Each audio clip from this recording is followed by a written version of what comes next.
Guys, the reason the church matters so much is because every other way of seeing people gather together can be completely explained. Like, how did we get to this place where the church is just people coming and going and nobody really has a real affiliation? It's because, back to my first thing, we treat the church like a social club. We have allowed preferences to get in the way of the gospel. Here's what I mean by that, and this is going to hit home for some people, because it tore me up.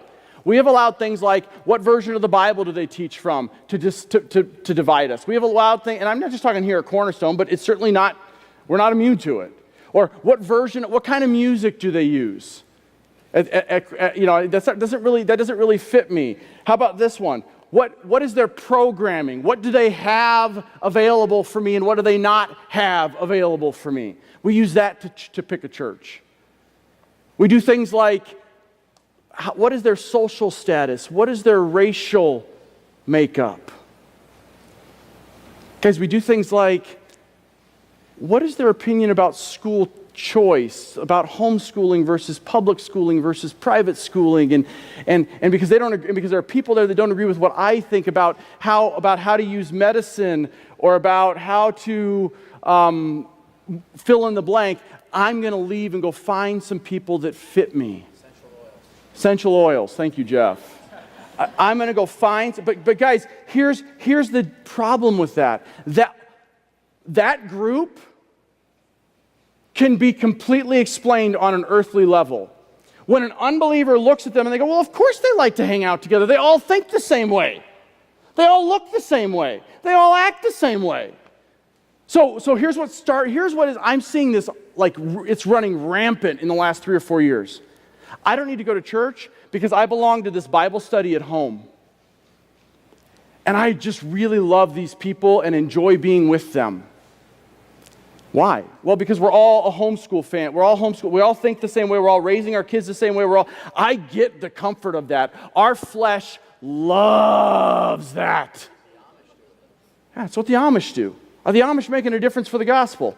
My dad was Amish until he was in grade school. They are not making a difference for the gospel. Why?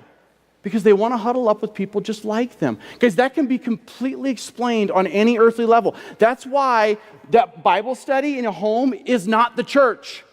That's why the homeschool group, where people go, you know what, but I'm getting my kind of relational needs met through my homeschool group or through my what do they call it? Parent-teacher association here at school, or I'm getting those relationships met there. Those things are not supernatural entities fit together by the body of Christ. They are a group of people that think the same thing and look the same way that want to get together. And the world says, of course they do. Of course they all want to be together.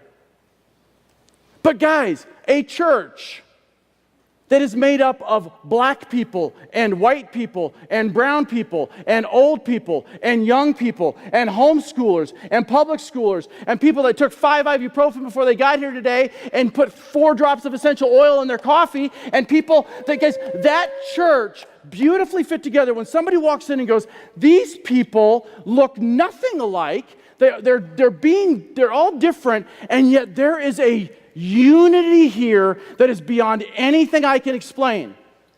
Did you get that last part? There's a unity here beyond anything I can explain. What are they seeing in that moment? Jesus. That is why it matters. That is why we have to fight that urge in our own flesh to go, but I really just want to go hang out with those people that I really like. Or I'm going to leave this place and go over here because I like these people better. Because we're missing the opportunity to go, you know what does the Lord have for me here? And how can I be used here to conform here into Christ's likeness? That is the beauty of the church.